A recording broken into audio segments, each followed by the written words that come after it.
สบายดีคุณงามโดยสบายดีชื่อว่าจังใดน้อแจนสาวแจนโดยอายุจักปีเลยน้อง18 18 ปีโอ้18 ปีเป็นจังไดน้อฐานะของน้องโสดยังโสดยังสิงเลยโดยยังบ่มีไผจีบบ่มีโอ้หัวใจยังว่างแม่จักเปอร์เซ็นต์น้อว่าง100% เลยคันสิเอาขาดองประมาณเท่าใด20 ล้าน20 ล้านโอ้ส่วนน้อง15ส่วนน้อง15ส่วนเอ่ยเอา20 ล้านสมมุติว่ามีผู้บ่าวอยากจีบน้องผู้บ่าวพังลาวพังไทยพังบ่รู้จีบได้บ่จีบได้เนาะประมาณอายุเท่าใดรุ่นเดียวขึ้นไปนี่เป็นเฮือนเจ้าบ่โดยโอ้อันนี้เป็นห้องนอนเจ้าบ่น้องแม่เป็นหยังคือบ่ได้ไปนอนอยู่เฮือนหมู่น้องบ่กล้าบ่กล้าเป็นหยังคือบ่กล้าย้อนว่าเฮาทุกข์ยากโอ้ความพันน้องตอนนี้ก็คืออยากได้หยังอยากได้โทรศัพท์ใหม่อยากได้โทรศัพท์ใหม่แม่อ๋อทางเงินบ่หลายก็คือเฮาแปลงโทรศัพท์เก่าก็ได้โดยโอ้ความพันที่สองน้องอยากได้หยังฮะไอ้หยังคือเขินเลยเวลาอ้ายถามอยากได้แฟนอยากได้แฟน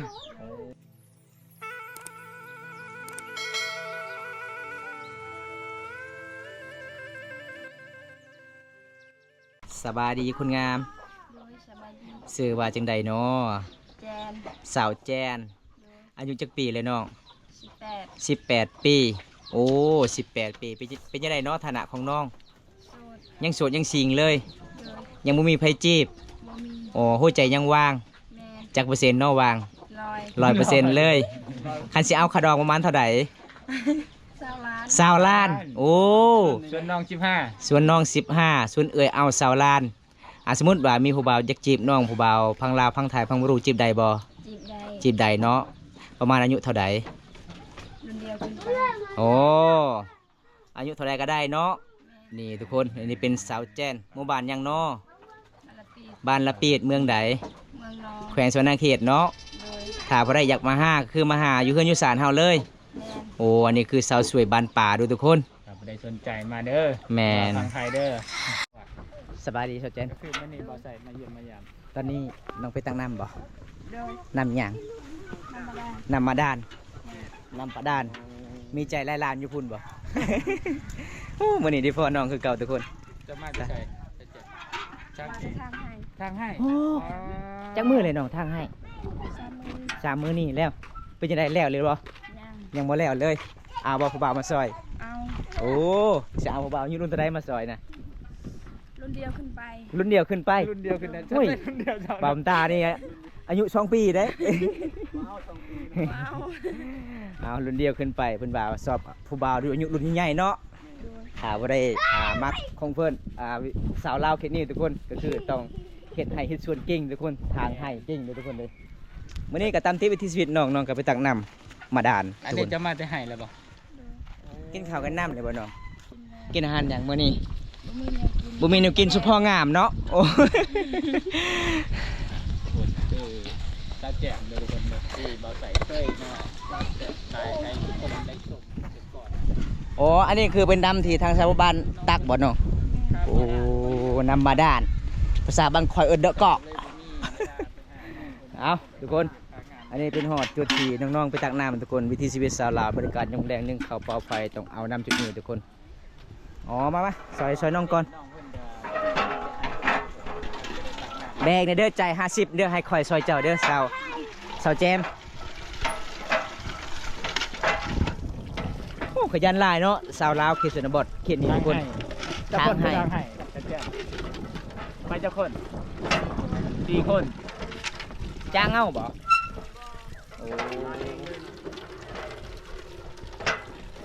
คือบ่หาเอาคนที่ช่วยน่ะนี่แล้วบ่มีหาเด้อบ่มีเจ้าเรียกบ่จัดแจงบ่มีไผมากเป็นยังคือบ่มีไผมากน้องยางขี้ลายอ๋อ1ย้อนเฮาขี้ลาย2มาย้อนเฮากับครัวทุกอย่างเนาะโอ้ขันท้ายเป็นคนมักกับเจ้าสิเอาอะไรบ่โอ้เอาทุกคนถ้าบ่ได้นุ่มๆยังโสดกะสามารถจีบเพิ่นได้เด้อทุกคนขดองบ่แพงเพิ่นบาทแต่50 ล้านเด้มาฮอดบ่โอ้น้อง น้องเขาดองของน้องเจ้าประมาณจักล้านน้องเอาผัวอยู่บ้านประเสียนะ15 ล้านส่วนเจ้าสิเอาเท่าไหร่อีกเจ้านะผู้เอ่ยนะ 10 ล้าน คืนนึงเนาะ5 ล้านเนาะ นึกว่า10 ล้านลดลง คือ20 ล้านเอามาสุกสอยน้องก่อนทุกคนเด้อ เอา10 ล้านเท่าเฮ็ดบายนี่ นำมาด้านนี่พิการเลยเบิ่งนี่เห็นบ่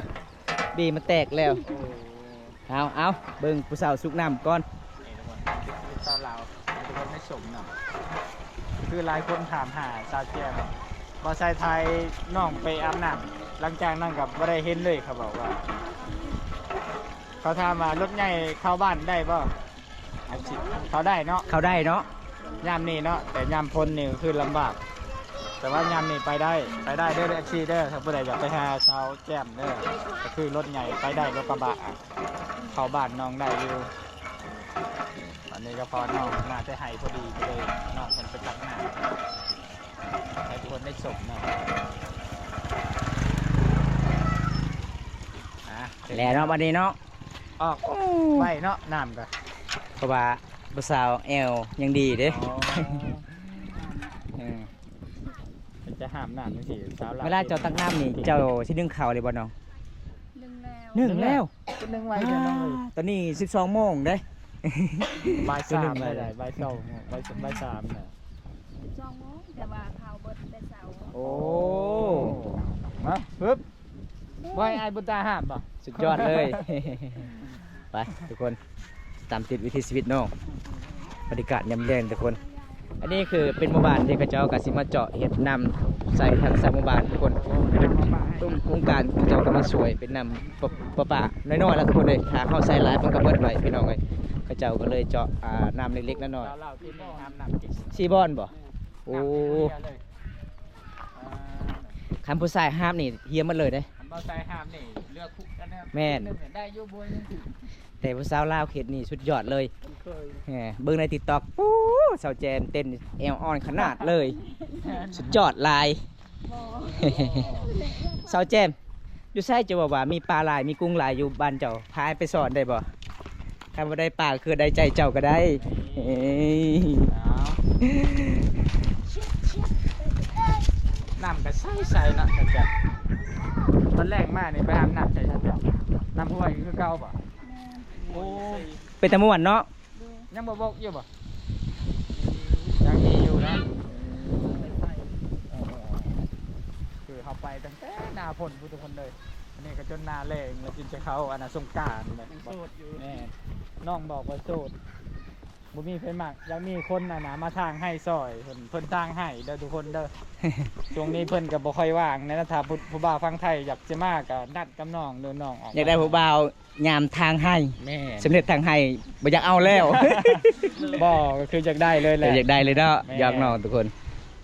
อันนี้ก็คือเพื่อนซ่านของน้องเด้อทุกค แห น มโอ้บันไดก็สูงๆได้ อ้าวน้องเอ้ยระวังเลย ป้า โอ้โห ขึ้นได้บ่สาวแจมโอ้เก่งเลยทุกคน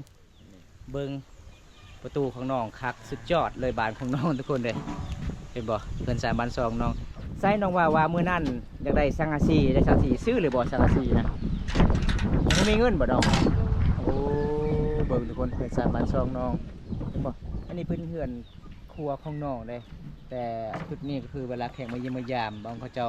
เฮ็ดกินชนหลายแขกขึ้นเฮือนอันนี้ทุกคนตามชนบทบ้านเฮาเดี๋ยวกลับไปเบิ่งวิถีชีวิตน้องก่อนเด้อทุกคนหลังจากน้องตักแล้วน้องก็ต้องถอกเอาไว้อยู่จุดใดแบบใดในเขตชนบทบ้านเฮา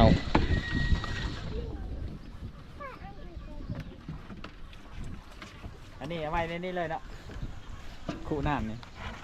เป็นหยังเจ้าคือบ่ได้ใส่อยู่ในหม้อนี่น้องฮัลโหลชื่อ ตะบ่บางข้อทุกรอบมันจะดำน้ำ เออต้องใส่อยู่ในกระติกเนาะ ลมพัดญี่ปุ่นเข้า อืม ทุกคนนี่เลยเฮ้ยเจ้าก็ไม่ได้แดดเจ้าก็ทอดได้ให้ FC อ่ะนะเห็นหน้า ได้จะได้ FC บ่าโอ้ยสาวแจนบ่แม่นสาวแจนดอกอันนี้ เดี๋ยวเขาจะว่าบ่แม่นจะแจมแล้ว แม่ จะแจมมือนั่นคือบ่เป็นแบบนี้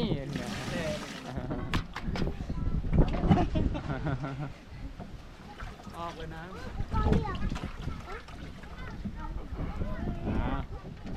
เป็นว่าล่มก็แห้งก็ดีใจก็บ่ไหวนั่น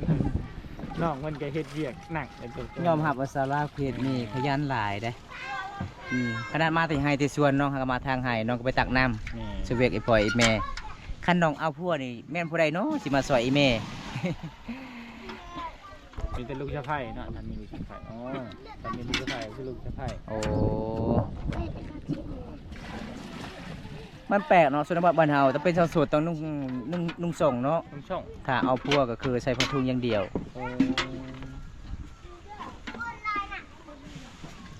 นี่ทุกคนมาเยี่ยมมายาม ล้างถ้วยแล้วว่าน้อง แซ่บ ล้างถ้วยบ่ได้ใส่สไลด์ บ่ โอ้ใส่แต่ใจอย่างเดียวโอ้ ใส่เหล้า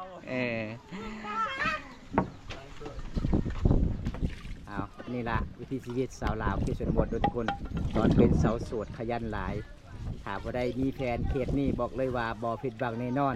เฮ็ดเวียกบานเฮ็ดเวียกเคลื่อนสุดยอดเบิดคำสิเว้าเด้อทุกคน เห็ดกินก็แซ่บ แซ่บเก่งหลาย หากินกับม่าน ทางให้ก็เป็น แม่น ไม้ตัวใหญ่ๆก็ตัดได้ ทางจังมือเลยชาวแจ่มไปทางให้3 มื้อแล้ว นี่สี่ กว้าง มื้อ แล้วบ่ เนาะ ปีนี้จะเอาจากเฮกตาร์ทางนะโอ้โหแต่ว่าก็ทาง บ่ฮอดดอกเฮกตาร์เนาะทางบ่ไหวบ้านเฮาทางบ่ไหว อ๋อ ถ้าบ่ได้ทางฮอดเฮกตาร์ก็คือมีที่อาศัยเงิน ปีใกล้นี่ได้จักสอบเขาให้ สาว เช้าเนาะปีนี้สิเอาหลายกว่านั้นบ่ บ่ฮ้องชื่อกระสอบ โอ้ก็คือน้องเพิ่นเขตนี้ชาแจมบ่มีหน้าบ่ชาแจม บ่มี บ่มีแต่เฮ็ดให้อย่างเดียวอ่ะ FC พังไทยผู้ใดสนใจก็คิดอันดีๆเด้อต้องทางให้เฮ็ดชวน เพราะว่าบ้านน้องก็บ่มีหน้า นอกจากตัวเมือง อันนี้จะเข้าเมืองเมืองพินนะ มึงน้อง บ่มันจะคอนอะไรเมืองพินน่ะ ไปขอมึงพิง แม่นใส่แดด ส่ง3บาน แม่น ป้ามาเมื่อเยี่ยมมายามมื้อนี้ได้โมงงามๆจักโมงเลยโมงเจ้าตอนนี้น่ะ นับเป็นอยู่บ่โมงน่ะผู้สาว บ่เป็น บ่เป็นเลย ใส่ให้มันคือซื่อ แม่น ๆจะซื้อมาเท่าใด6แสน ป้าบ่แม่นมองตายแล้วบ่จะซื้อ 6 แสนเกือบ1,000 บาท 1,000 บาทเลยโอ้ยประมาณ800 900แล้วทุกคนเลย 900 อืม แม่นธรรมดาใส่ ซื้อมาที่เวียดนามบ่ว่าซะเจมซื้อมาอยู่บ้านนี่เขาจะเอามาขายโอ้มันแพงเนาะบ้านเฮาเนาะคันซื้ออยู่ในเมืองก็ต้องใส่น้ำมันรถเด้กลับไปกลับมาก็ตุก100,000 ยังเจ้าบ่ใส่สไลด์เลยบ่น้อง บ่ได้ใส่สไลด์เพิ่นว่า อ๋อใส่อย่างเดียว ใส่ใจอย่างเดียว มีเงินก่อนจึงซื้อสไลด์เนาะตอนนี้ใส่ใจก่อนไปตอนนั้นมื้อบุญกินงะโอ้ยน้องเอาเบียร์เก็ต1เหล้าอีก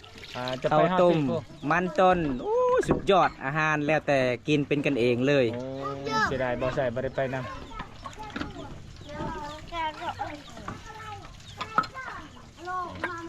ล้างถ้วยล้างบวงเป็นหน้าที่ของผู้หญิงเด้อ แหม่คันเอาพัวกว่านี้ได้ขยันได้ แม่น ถ้าบ่เฮ็ดกะอยู่เฮือนพัวกับบ่ได้มาเบิ่งเฮือนสายบ้านซองน้องทุกคน อันนี้น้องสายเจะบ่น้องเจนล้านบ่โอ้โอ้หม้อเจ้าประมาณซำนี้บ่น้องมาทุกคนอันนี้บ่น้องเอาไว้หม้อเลยเห็นบ่1 2 3 4 5 6โอ้ยพี่น้องประมาณซำนี้เด้อทุกคน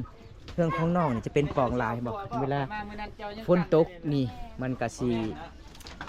เปียกมันเลยทุกคนจุดนี้แหละอันนี้เป็นห้องนอนของไอ้พ่อไอ้แม่นอนทุกคน ไปมาชุดก่อนเขายังกันอยู่นี่เขาเปิดบ่แล้ว เออ นี่เดี๋ยวผมรอให้ดูตอน เมื่อเฮ็ดเวียก แสดงว่าเจ้ารักเมื่อ เมื่อก่อนแล้วก็มึง เวลาถึกกกมายังไงรักเมื่อเลยเมื่อหนึงข่าวเนาะโอ้พอดีเฮามามื้อนี้มื้อเอิ้นนี่ทุกคนวาสนาบุญลีเด้ แม่ เป๊ะมาหาน้องอยู่เฮือนอยู่ศาลปกติชาวลาวเป็นชาวโสดนี่มาประมาณ1 โมง 2 โมงน่าสิบ่ได้พอทุกคนเลยน้องก็เฮ็ดเวียกหลายอยู่ในเฮือนในศาลน้องก็เลยกลับ ทางจังมือทางให้ อ้าวถามแล้วทางอีกทางมาเรื่อยไป จังมือจังที่เสาอะนะ ก็บ่ฮู้แล้ว ทางกินแล้วคุณบ่ อืม แล้วมาก่อน บ่ไหวสมัย อ๋อ ไว้ทำไรกับฝ่ายทำนั้นเลย ถามเมื่อใดเขาเมื่อยแห้งก็ต้องพักก่อนเนาะอ๋อ เดี๋ยวแบบว่าสมมติเขาอยู่ทางหามือคอมหามือเลยเสาบ่แม่นบ่ บ่ อ๋อ เป็นเดือนก็มี โอ้อิงตามกว้าง อินตาเฮาเฮ็ดได้ ได้สำไร โทรหากับยันน้องเพิ่นบ่ว่างเนาะ แม่น ช่วงนี้ก็น้องเพิ่นเฮ็ดเวียกเฮ็ดเวียกหนักเลย ที่เวียกหนักทางให้ แม่นทางให้ก็เจ้าจะเขากับบ่กล้ารบกวนแต่ละคนเนาะแต่เห็นก็ถ่ายให้ทุกคนได้ชมนํเพราะว่าอยู่โทษนั่นก็ยันน้องเพิ่นคาเวียกคางานทุกคนเลย คลิปนี้ถ้าฮอดหลายๆบ่ใช่จิบ่าทุกคนไปเบิ่งกันนะเจ้าแจ่มทางให้ยังนอนแหละ ลูกน้อยบ่ฮะ ล้าน โอ้ย ปังพุ่มปังพุ่ม เอามันเก็บข้าวแบบมันก็หมด แล้วก็ได้กับไปมึงกองไงใหญ่ใหญ่กันหน่อยจันแก้วบ่จันแก้วหรือจันแก้วไปว่ากี่กบในกี่ตอนรึกหลา หรือไปเลย ดื้อๆเลยเอาไอ้ บ่น้องสาวแจนอันนี้เป็นเฮือนเจ้าบ่โอ้อันนี้เป็นห้องนอนเจ้าบ่น้อง แม่ โอ้นอนนำกันจักคนน้อง 6 คน 6 คนโอ้แสดงว่าน้องนี่เป็นสาวโสดเลย แม่ เป็นหยังคือบ่ได้ไปนอนอยู่เฮือนหมู่น้อง บ่กล้า บ่กล้าเป็นหยังคือบ่กล้า ย้อนว่าเฮาทุกข์ยาก โอ้เพราะว่าก็คือจนก็เฮือนเฮาเนาะ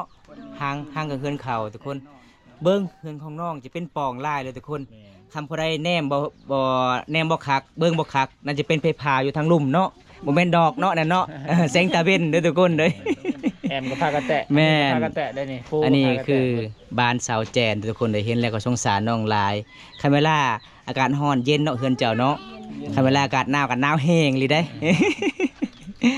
นี่ละคือเอิ้นว่าวิถีชีวิตสาวลาวเคชนบทโดยทุกคนเป็นสาวสวยบานป่าสาวแจนมื้อนี้อ้ายกลับมาเยี่ยมมายามเจ้าก็บ่มีหยังหลายแน่น้องเด้อเพราะว่ามื้อนี้ยังสวยคือเก่าเนาะหัวใจยังว่างเลยหนุ่มไทยหนุ่มลาวก็บ่ค่อยคุยกับน้องเลยบ่โอ้เป็นหยังที่ FC คนนั้นอยากคุยกับเจ้ามี FC คนหนึงบอกว่าเจ้าบล็อกเฟซเพิ่นแม่นบ่ ตอนใด ณต้นได้บ่ น่ะยันบ่แม่นเนาะคนละคน คนละคนบ่น่าจะแม่นคนละคนเนาะ เพราะว่าน้องเปิด24ชั่วโมงบ่น้อง ตอนโทรศัพท์เพลแล้วบ่ได้ดินโทรศัพท์ โอ้ ใส่เลย ซับไซด์ก็บ่มีบ่น้องโอ้บ่มีเงินสิแปลงเลย เท่อยู่แล้ว โอ้ปกตินี่ในหมู่บ้านของน้องนี่เวลากลางคืนนี่ไปเล่นโทรศัพท์อยู่ไส อยู่โรงเรียน อยู่โรงเรียนในหมู่บ้านของน้องกลางหมู่บ้านนี่บ่มีสัญญาณโทรศัพท์บ่ บอลมีบอลบ่มี โอ้คันสัญญาณโทรมีบ่สัญญาณเน็ตนี่ยากเนาะโอ้ทุกคนเป็นหมู่บ้านนอกที่สุดกับตัวเมืองเลย แม่น หมู่บ้านนี่น้ำประปากับบ่มีทุกคนเป็นน้ำมาดานทางสามหมู่บ้านใส่มีแต่จุดเดียวทุกคนเห็นแล้วก็สงสารชาวลาวเขตนี้ทุกคนมื้อนี้เฮาก็สิกลับบ้านแน่พี่น้องตามติดวิถีชีวิตน้องคนนี้ก็ดีใจหลายพี่น้องได้ฟอน้องคนนี้โดนแล้วบ่ได้ฟอกันทุกคนเลย แม่น มามื้อนี้ยังสดคือเก่ายังงามคือเก่าเนาะหัวใจยังว่างคือเก่าเด้อทุกคนเด้ขะดองสาวล้านเพิ่นว่าตอนนั้นยังเอา30บ่มีไผเอา ลดลงอีก ลดลงอีกเอาสาวล้าน กันโปร เออ มันสิบ่มีไฟเอาอีหลีบ่เนาะ แมนฟอนตลอดเลย มาเรื่อย ถ้าปีหน้า 2027 ก็คือดาวเลย ๆสาวล้านนี่จ่ายครึ่งหนึงก็ได้บ่ ได้ ได้ นี่ทุกคนก็คือค่าดองสาวล้านก็จ่ายครึ่งหนึงก็คือ10ล้าน10ล้านก็ค้างไว้ แมน ขายมันต้นได้ก็มาทอง มาทองอีก เออ โอ้ใจดีหลายทุกคนนะมาเด้อผู้ใดอยากได้เมียค่าดองถึกๆชัดแจ่ม บอสาวแจน หลังจากยามแรงๆนี่น้องๆไปอาบน้ำอยู่ไสน้อง มวยสมอน โฮยซุม่วนมีป่าซุม่วนหลายบ่ บ่มี บ่มี ปลาขย่องเด้ ปลาขยองบ่มี บ่มี โอ้มีแต่ปลาหยังปลาสกากมีบ่มีเนาะปลาสกากเนาะส่วนใหญ่ อะไรอยู่พี่นะ เออ เสียจ้ง เสียจง บ่บ้านบ้านยังบ้านช่วงว่าเอิ้น เอาทุกคนวันนี้ก็หยอกน้องแน่ครับไม่ได้หยอกบ่ได้หัวกันบ่เอาหัวกับบ่มีแฟนเนาะ จังไดอายขอกลับกันเด้อน้องเด้อวันนี้ก็ขอขอบใจหลายที่นั่งเล่นนั่งแอนกับอายโอกาสหน้าอายมีเวลาว่างก็มาเยี่ยมมายามกันใหม่เนาะบ๊ายบายแน่ เอาไป บ๊ายบา อ่ะ ย